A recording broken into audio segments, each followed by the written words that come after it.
हरे कृष्णा, राधे राधे, जय श्रीमन नारायण। कैसे हैं आप लोग? आशा करती हूँ कि श्री हरि की कृपा आप सभी पर बनी रहे, आप सभी स्वस्थ हो, अच्छे हो।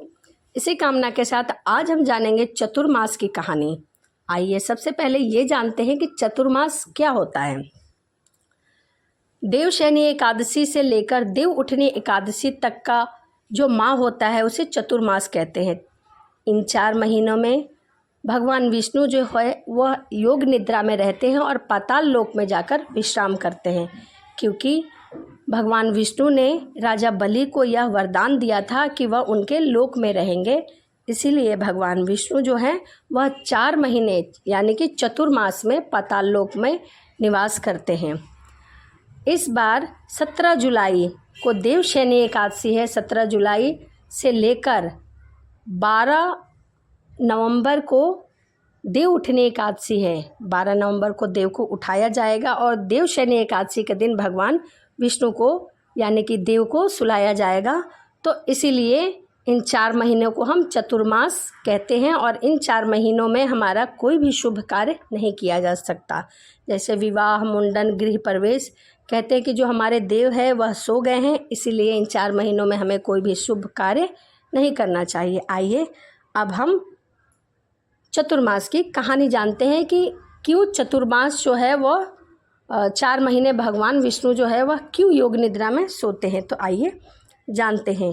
श्री कृष्ण बोले कि हे राजन, आषाढ़ शुक्ल पक्ष की एकादशी को देवशयनी एकादशी भी कहते हैं। चतुर्मास का व्रत इसी दिन से शुरू हो जाता है। युधिष्ठिर बोले कि हे कृष्ण, विष्णु भगवान का शयन का व्रत किस प्रकार करना चाहिए और चतुर्मास के व्रत की कथा भी बताइए। तभी श्री कृष्ण बोले कि हे राजन, अब मैं आपको भगवान विष्णु के शयन व्रत और चतुर्मास व्रत की महिमा सुनाता हूँ, ध्यानपूर्वक सुनिए। जब सूर्य कर्क राशि में आता है तो भगवान को शयन कराते हैं और जब सूर्य तुला राशि में आता है तब भगवान को जगाया जाता है। अधिक मास आने पर भी यही विधि चलती रहती है। इसके सिवाय और महीनों में तो शयन कराना ही नहीं चाहिए और ना ही जगाना चाहिए। आषाढ़ मास की एकादशी के दिन भगवान विष्णु की विधिवत पूजा अर्चना करना चाहिए और उनकी चतुर्भुज मूर्ति की पूजा करनी चाहिए। शास्त्रों के अनुसार राजा बलि ने तीनों लोक पर अपना अधिकार कर लिया था।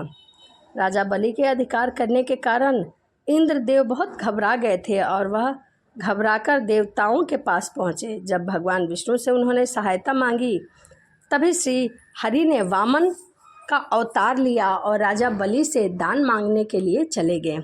वामन भगवान ने दान में 3 पग भूमि मांगी। भगवान बलि ने उन्हें 3 पग भूमि देने का संकल्प भी लिया, जिसमें 2 पग भूमि में भगवान विष्णु ने धरती और आकाश को नाप लिया और तीसरा पग कहाँ रखूं।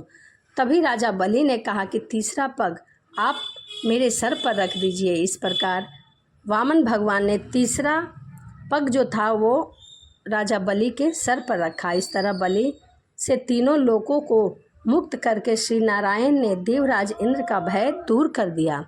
लेकिन राजा बलि की दानशीलता और भक्ति भाव को देखकर भगवान विष्णु ने बलि से वर मांगने के लिए कहा। बलि भगवान से कहे कि आप मेरे साथ पाताल लोक चले और वहीं पर निवास करें।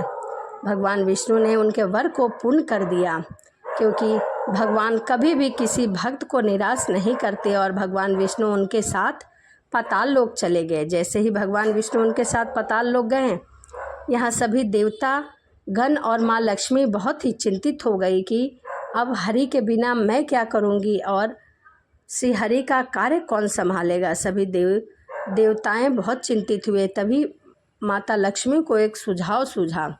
देवी लक्ष्मी ने भगवान विष्णु को पाताल लोक से मुक्त कराने के लिए एक युक्ति सोची। माँ लक्ष्मी ने एक गरीब स्त्री का रूप धारण किया और राजा बलि के पास जा पहुँची और राजा बलि से कहती हैं कि मेरा कोई भाई नहीं है, क्या तुम मेरा भाई बनोगे। तभी राजा बलि कहते हैं कि हाँ, मैं अवश्य तुम्हारा भाई बनूंगा। माँ लक्ष्मी ने अपना भाई मानते हुए राजा बलि को राखी बांधी और राखी बांधने के बदले में माँ लक्ष्मी ने भगवान विष्णु को राजा बलि से मांग लिया और विष्णु को पाताल लोक से मुक्त कराने का वचन मांग लिया।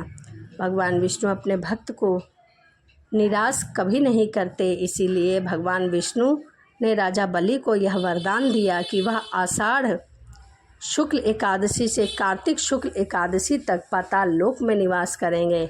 इसीलिए इन 4 महीनों में भगवान विष्णु योग निद्रा में रहते हैं। आइए अब हम इसकी पूजा मंत्र और शयन कैसे कराना है यह जान लेते हैं। देवशयनी एकादशी को श्री हरि का शयन काल शुरू हो जाने के कारण उनकी विशेष पूजा की जाती है। पद्म पुराण के अनुसार देवशयनी एकादशी के दिन कमल लोचन भगवान विष्णु का कमल के फूल से ही पूजा किया जाता है। यदि कमल का फूल ना हो तो आप कमल गट्टे से भी इनकी पूजा कर सकते हैं। इस दिन उपवास करके भगवान विष्णु की प्रतिमा को पंच अमृत से स्नान कराकर पीले वस्त्र और पीले दुपट्टे से सजाकर श्री हरि की आरती उतारनी चाहिए। भगवान को 5 सुपारी अर्पित करने के बाद उनके नामों का स्मरण करना चाहिए। हे जगन्नाथ जी, आपके सो जाने पर यह सारा जगत सुप्त हो जाता है और आपके जाग जाने पर संपूर्ण विश्व चराचर भी जागृत हो जाता है। ऐसा प्रार्थना करने के बाद भगवान को श्वेत वस्त्र की शैया पर शयन करा देना चाहिए और भगवान के नाम का स्मरण करना चाहिए। तो यह चतुर्मास की कहानी है। आशा करती हूँ कि मैंने जो भी इस वीडियो में आपको बताने की कोशिश की है आप उसे समझ पाए होंगे। और यदि मेरी वीडियो आपको अच्छी लगी हो तो प्लीज़ चैनल को सब्सक्राइब लाइक करना ना भूलें और कमेंट में राधे राधे ज़रूर लिखें। भक्ति से जुड़े यदि आपके कोई भी क्वेश्चन है तो आप कमेंट के माध्यम से पूछ सकते हैं, मैं जवाब देने का पूरी कोशिश करूँगी। तो चलिए वीडियो को यहीं समाप्त करते हैं और मिलते हैं अगली वीडियो में। सभी को राधे राधे। जय श्रीमन नारायण। हरे कृष्णा।